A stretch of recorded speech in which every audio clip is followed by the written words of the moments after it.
oh my God, we have this security camera. We can literally watch it without being caught that we're like being creepy neighbors through the window. And that's when it got really entertaining because the police came.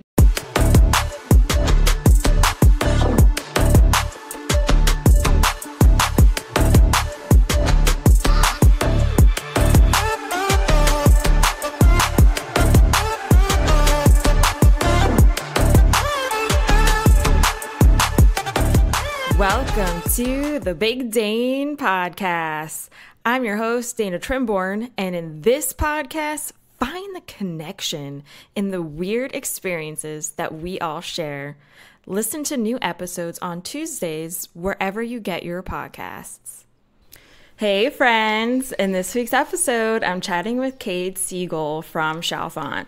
Listen to her weird and interesting neighbor stories. Find out why Kate installed video cameras. Welcome, Kate. Hey, how are you? I'm doing well. How are you doing? Good, thank you. Thank you for coming on. Of course. Thank you for having me. Yeah. Before we get into it all, tell the listeners a little bit about yourself, who you are, where you're from. Sure. I am currently in Chalfont, but which is where I was born and raised. It's kind of nice. We're being back in the area, but married my college sweetheart. Met him on like the first day of college, and 2 kids later, and just living life. You know, never a dull moment. I'm sure. Yeah. So, but yeah, we like going outside. We're big like park explorers and. Getting down and dirty. Love it. Yeah. That's great. Let's do some of those fun and weird questions. So, what was the weirdest text that you've ever received? Let's hear about it. So I don't know what I did to someone, or if it is like a practical joke, but somehow I got signed up for George Washington. I guess there is a gentleman in Philadelphia that does he comes to events fully dressed in George Washington attire, and you can rent him to come out. And so constantly I get text messages that are like, don't forget Memorial Day is coming, and George says celebrate hard, and it's like a picture of every time it is like a picture. So I don't know if it's like a literal thing. I have gone to the website, but you can book this gentleman, and every holiday he wishes me a pleasant holiday and sends a nice little picture of himself in his full George Washington attire. Oh my gosh. Yeah, so it's very hilarious. I almost expect it now, but I have no idea what either I clicked on or who I pissed off to sign me up for these alerts. So. Wow, that's definitely different. I wonder, was there any kind of tour you did that he was associated with? I have no idea. And I'm telling you,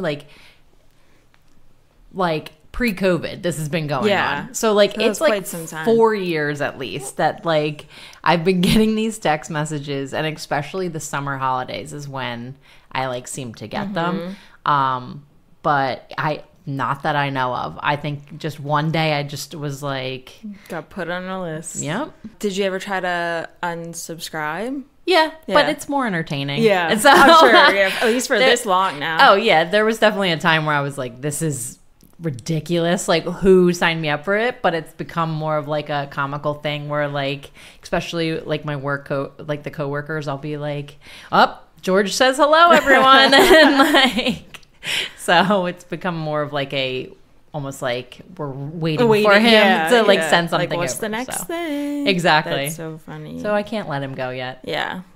Gotta hang on. Exactly. Something to look forward to. Yeah. All right. Let's get into your stories. Sure. Let's hear it. All right. Where are we starting? Well, preface it with when my husband and I got married, we definitely wanted to get a smaller house.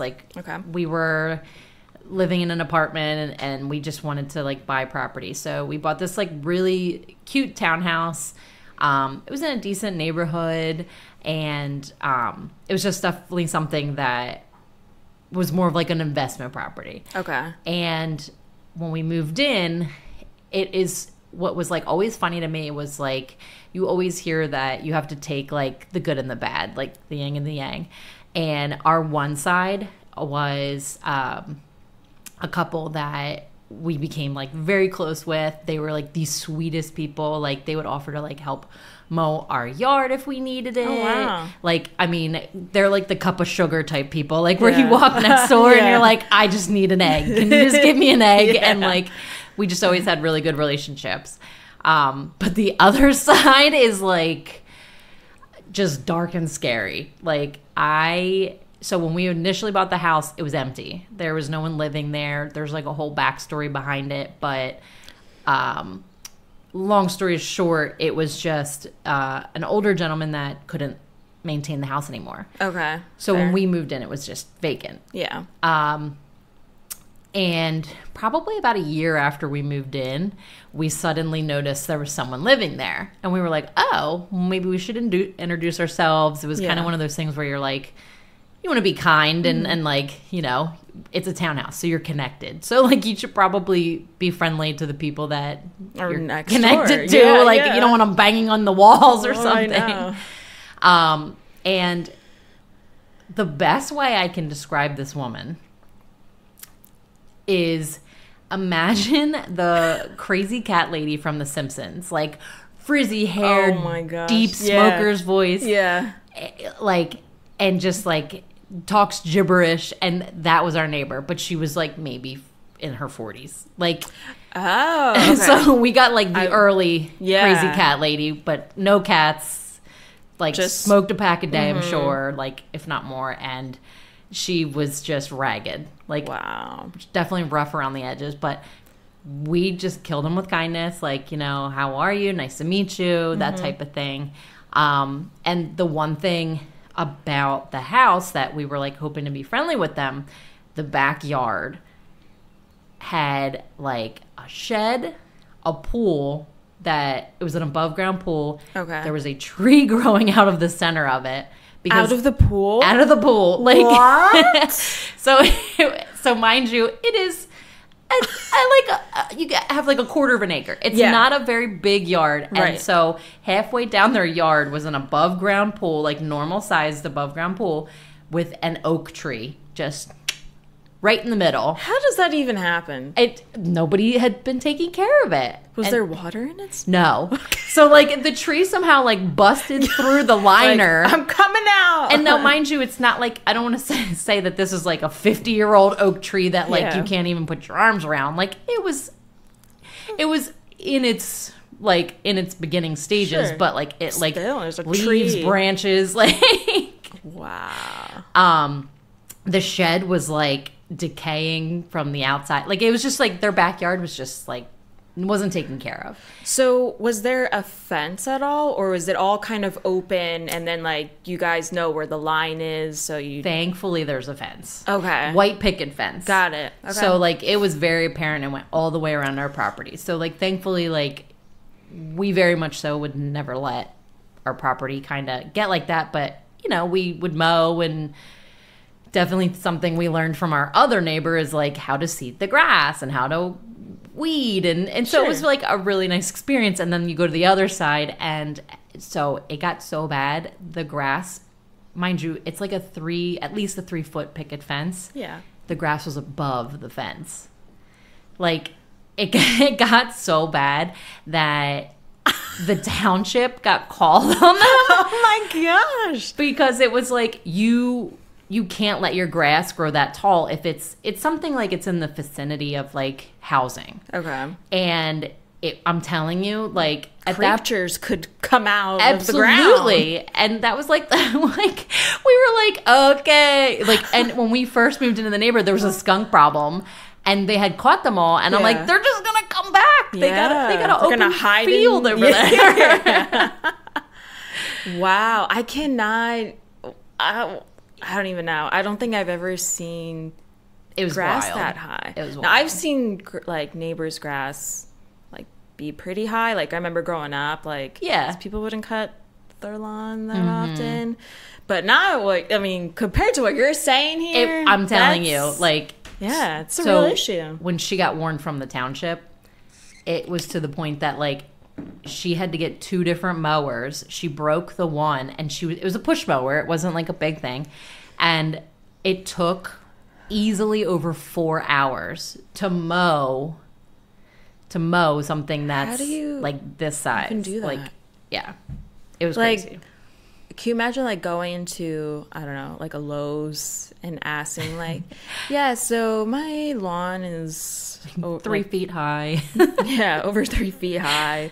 What kind of lawnmower do you recommend? Like, yeah, that was like, and that's when we were like, this is gonna be a fun ride. Like, and it was just her. It was just her at that. Well, wow. She had a son, who would be there like every other weekend. Okay. And he was like a younger guy, so like it wasn't like he could help. It was like he was a kid. Yeah. So. And remind me what town were you in? It was in Hatfield. It was in Hatfield. Yeah. Oh. So it's like, that's where my husband grew up. So it's very interesting because you're like, oh, this is where you grew up. Yeah, this is fun. Babe. This is your fault. No, but yeah, I mean, that should have given us a red flag right there. But I mean, it just gets so in that factor, she would do like weird things, like, and it was right around like the time of like I would say like the progression of like porch pirates and stuff like that. So we were like, one day she had like a confrontation in the front yard with I think it was like her son's father. Oh, okay. And it's not that it got like aggressive, but we were like, okay, something's like happening. Something's weird. Yeah. So at that point we had like, we're like, let's just put a security camera in, like, something wasn't be a little like safe. Exactly. Amazon, like where do you buy everything else? So we bought it like a camera on Amazon and installed it. It was like an app on our phone, and you could like look in it at any time. I think it recorded for 24 hours and blah blah blah. So pretty solid. Yeah. But it did come in handy. So down the road, our neighbor decided to take on a roommate, and what seemed to be fine. Now, mind you, they were both like middle-aged women. Yeah. It seemed like a fine relationship until one evening when we did hear like yelling. And when you have neighbors and you have the windows open in good weather, you're like, you can hear what's going on. Especially when you're connected. Exactly. And we could hear like yelling, and we were like, oh, this is entertaining. Get down here. Exactly. So our master bedroom was at the front of the house. So it kind of was like above the front door. Yeah. And we had windows over the bed, so we had them open like a couple inches just to get a breeze in. And I remember my husband and I were laying in bed, but like inching up the headboard to like try to put our ears near the window. And I was like, oh my God, we have this security camera. We can literally watch it without being caught that we're like being creepy neighbors through the window. And that's when it got really entertaining because the police came. Oh no. So there was always one car in the driveway, even though there were 2 women living there. And I guess roommate A sold her car to roommate B. Roommate B lent the car to a gentleman that roommate A did not like. Oh. And decided to try to reverse the sale, was ripping up the documents for the car, like what is the? It's when you own the car, like you know what I'm talking about. I want to say the like owners. I like it's like right out of my head. I'm like I want to say lease, but that's not like it. License. No, it's we'll think of it. Yeah, exactly. It'll be like 5 minutes. minutes. But I'll edit it. Yeah. But yeah, there was like she had ripped up this document that they had like literally notarized saying that like the sale was complete. Right. Because she was like, no, if I'm going to sell you this car, you can't like let so-and-so drive it. And then roommate B called the cops. And oh my gosh. instead of having a conversation in your house, they started yelling at each other with the police officer in the driveway, which in a townhouse development are inches from each other. Sure. So, long story short, while they were on the phone, while they were like arguing, the phone rings, and the gentleman she had lent the car to had gotten pulled over in New Jersey and didn't have the registration. Okay, let's take a quick break. For a limited time only, you'll have free access to my coffee page. No, not actual coffee.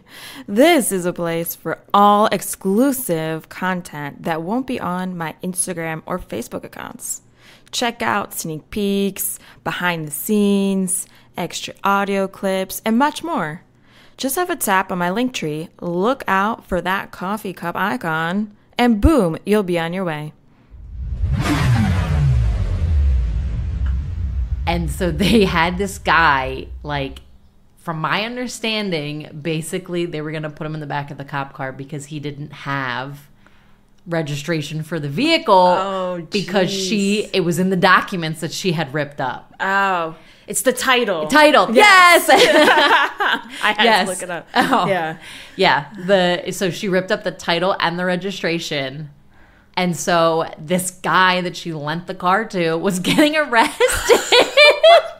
So this is all unfolding, and we're like mind you, it's like we have the iPhone, and we're literally like watching this soap opera eating go popcorn, down. Yes. like, taking it in. And like they would say things, and we'd be like, oh. Because the windows are open, so we're still trying to like like you can't be not too be loud. exactly. Yeah. So oh my gosh, yeah.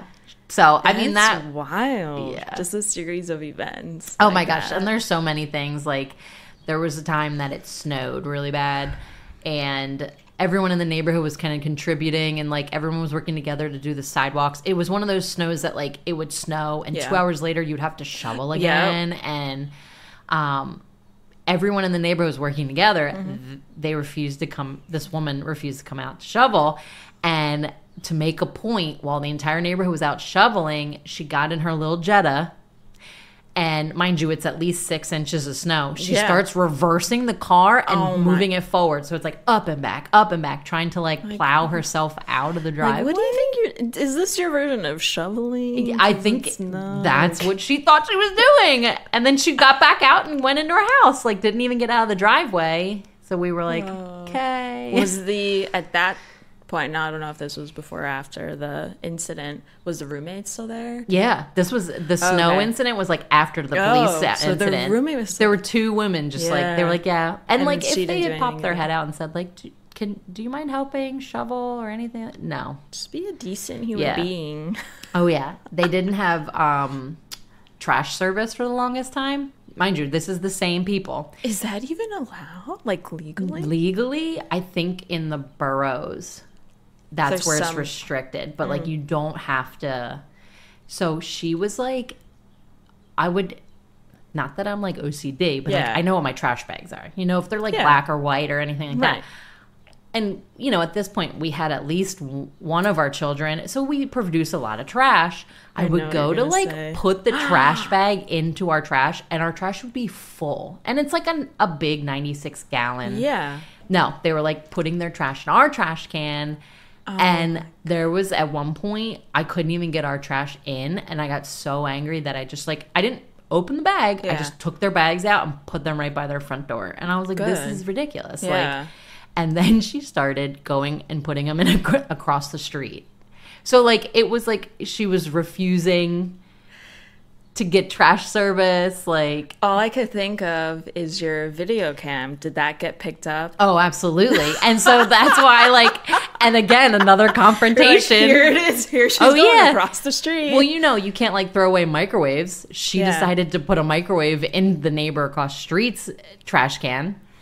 And they're like, I'm going to get fined for you throwing away this microwave. And it was like a big scene, which again, we got to watch on the video camera. So needless to say, video cameras are not only great for security, but they're great for entertainment. Like, I can't get over that. Oh, yeah. It was definitely. Now, how long did they stay there? Like, so when did they leave at all? Yeah. And it was very, I would say there was like a time where the second roommate definitely left. And so it was the one woman again. And then it was the oddest thing. It was like the one woman kind of like disappeared for, I don't know, like 6 months. She's and probably then buried in the backyard. You would never find her. Like, I know, with the tall grass. There's a body here. Yeah, yeah. Oh, look at that. How did that happen? Yeah. So, it was very interesting, but I mean, we loved our like first house. Like, I can't say anything, but it was like, even when we were trying to sell it, people can make notes on like, the realtors can say, oh, I loved this property. Like, would have liked it more if I had, I don't know, brown cabinets or something. Like, they can just give ideas. Yeah. In the time frame of us selling it, the notes from some of the realtors, I know there was like 2, maybe 3 realtors that said, like, client loved the house, but will not be putting an offer in because of the neighbor's yard. And I was like, yeah, and that's when nobody was there. Yeah, that's when like she disappeared for a couple months. So it was not like we could be like, hey, can you mow your yard so we can sell our house? Yeah, but yeah, I mean, because we've been like off and on looking at houses, and like that's it's like, important. You have to look at your neighbors. Like, what does their property look like? And because you got to think in the long run, like if you rent or sell it, that's going to be harder. Yeah. It might be harder. Yeah. And like when you're buying a house, like, you're buying the actual establishment that you're going to be living in, but you're also like buying the neighborhood. Yeah. Like, are these people crazy? Right. That's like, and it's hard because you don't really know. I mean, someone had recommended like us, like, like you should go like out like us on a Sunday and just like walk around the neighborhood or something like that. Yeah. And like, sure, but at the same time, you still don't know like the people and like what they're going to be like. Like they may appear like to be somewhat okay, normal, but you don't know. Behind closed doors. Behind closed doors. You don't know. And in their backyard. Behind the yard fence. It's just like, it's a gamble. Oh, absolutely. So, but yeah. It was a wild ride, and it was good entertainment while it lasted. So you got through it. Yeah. Exactly. That's great. Well, thank you so much for coming on, Kate. Absolutely. These stories are really great. I definitely can't top that. It was fun. It was fun. And I mean, hopefully in the course of, your life, you don't have to go through that again. I would not wish bad neighbors on my enemies. Yeah. That is, ugh. Well, I hope everyone found connection here with Kate's stories. If anyone wants to get in touch with you, the listeners, if they have like a weird neighbor story, where can they go about reaching out to you? I have an Instagram account that I am pretty active on, and so my my user's KLM5358. Okay. Yeah. Love it. All right. Thanks again, and we will see everyone next week. Yay. All right. See ya. Bye. All right, my friends. Thanks for listening, and be sure to listen to new episodes on your preferred platform. Stay up to date with my podcast by going to my Instagram or Facebook accounts at The Big Dane Podcast. Interested in being a guest? Just go to my Linktree, tap on Be a Guest, and fill out the form. All right. Catch you next week.